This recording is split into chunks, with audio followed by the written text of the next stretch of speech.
Hey, y'all, listen, man, I am back. I'm back with another video, and I want to talk about getting another car after a repossession, right?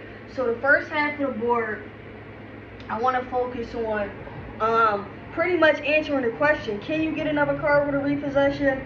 And how can you actually avoid a repossession on your credit report, especially if you have a high car note at this very moment and you think that you may be possibly about to default on your car loan. So first, the simple answer, guys, is yes. Yes, you can yes, you can buy another vehicle with a repossession on your credit report. However, it may be more difficult and the terms are going to be unfavorable. So meaning you're going to get charged higher interest rates. You may have to pay a higher down payment. And that is because the lender is looking at your previous history, even if it's been a certain amount of time, which we're going to get to later. But the lender is looking at their repossession and seeing how you performed in the past. So because you are higher risk, they're going to want more of a security if they decide to lend you this car, right? So the simple answer is yes. You can get a repossession, but it will not be as easy if you did not have that repossession. Now, secondly, how much time has passed since your last repossession? Was it a few years ago? Was it a few months ago? Right? Consider that factor. How often were you paying on time before your car got repossessed? So I want you guys to consider how long ago was that repossession? And am I in a better financial situation where I can afford to finance a car and avoid getting another repo, which we're going to get to soon, right? So just kind of speaking of that, guys, I pretty much want to in this video and give you a few tips on how to avoid a repossession. Like I said, if your payments are high, maybe your job, maybe something happened, some type of circumstance happened, and you cannot afford your payment, guys, I want to give you tip number 1, which is voluntary surrender your car, right? Now, if you voluntarily surrender your car, you are essentially giving back the car. Now, granted, you have a balance due on that car, and you are still required to pay that balance. So just because you surrender your car does not mean you are not responsible for the balance. It just helps you kind of decrease the emotional damage that happens when a repo man come to get your car. Maybe your neighbors are outside, and it also can help you to avoid the repossession because you gave back the vehicle, but you still will owe that money. And that's why a lot of times you'll see that balance still show up on your credit report. Or if you have the repo, the lender may try to sell the car at auction. Now they want to recuperate some of their money.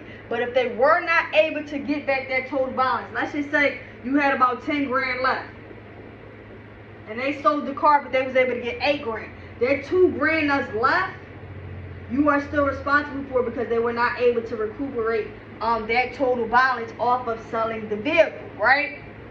Now, refinancing. Refinancing essentially means, guys, and I did another video on this, that you are taking out a new loan. Now, depending on the loan terms, you may have to pay more interest over time, but however, it will lower your monthly payments and allow you to pay that balance down over time. So your original loan might be, and I just spoke to someone the other day, this is a real scenario. Your original loan might be $600 a month for a note. You may refinance and be able to get it down to maybe, let's just say $350 a month. That saves you $250 if you are able to refinance. Now, your original loan might have been for 3 years. Your refinance might be for 5 years. But you're taking this route because you need a lower down payment based off what you can and can't afford. Now, third option, some people have family, some people have helpful people in their family that may be willing to help, may just be sitting on some cash that they are not using. So you can always ask to borrow money. You can always ask for a family member or a friend's assistance while you were able to get on your feet. Now, one last option is to ask the lender. You always want to keep good communication with your lender. you want to ask your lender, can you modify your payments or put your payments in forbearance for a few months until you are able to get on your feet and start to make payments. Now, this is not disqualify or cancel your payments, but instead it gives you that opportunity to have that breathing room, kind of like with a student loan when they put it in deferment. It gives you that option to be able to kind of breathe and get your finances together. That does mean you are responsible for the balance, but you want to do everything possible, guys, and talk to your lender.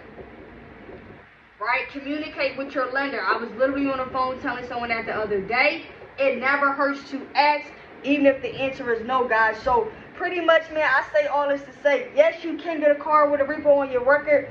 The best decision to try to get the repo removed from your record. However, you will get charged more. It will be more costly, but if you really need a vehicle that bad, just make sure that your finances are in order so that you can avoid getting a repossession, because the newer the repossession, the more it will affect your credit score, man. So I love giving you guys game. I'm going to see y'all next time. Peace.